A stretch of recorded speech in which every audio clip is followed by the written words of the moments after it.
Today's morning devotional. Laborers with him. Ye are the light of the world. Matthew chapter 5 verse 14. Our Lord designed that His church should reflect to the world the fullness and sufficiency that we find in Him. We are constantly receiving of God's bounty, and by imparting of the same we are to represent to the world the love and beneficence of Christ. While all heaven is astir, dispatching messengers to every part of the earth to carry forward the work of redemption, the Church of the living God are also to be colaborers with Christ. We are members of His mystical body. He is the head, controlling all the members of the body.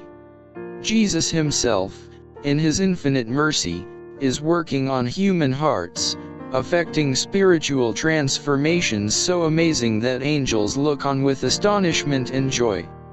The same unselfish love that characterizes the Master is seen in the character and life of His true followers.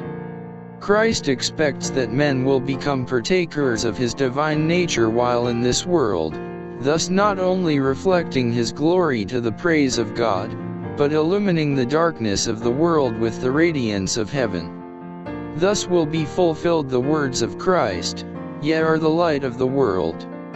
We are laborers together with God, stewards of the manifold grace of God. The knowledge of God's grace, the truths of His word, and temporal gifts as well time and means, talents and influence are all a trust from God to be employed to His glory and the salvation of men.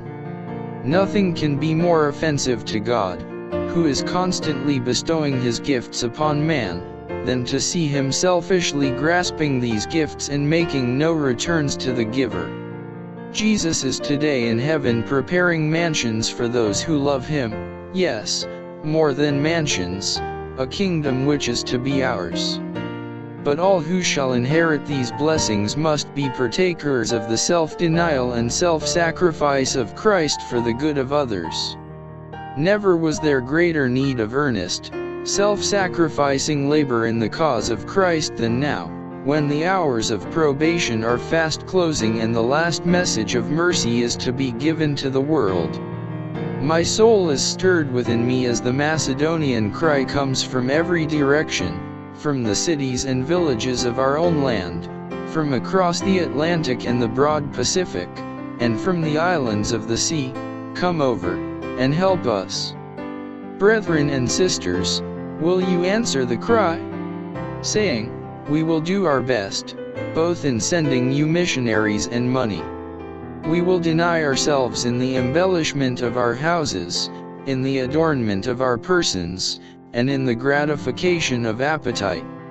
We will give the means entrusted to us into the cause of God, and we will devote ourselves also unreservedly to His work. Let every dollar that you can spare be invested in the bank of heaven."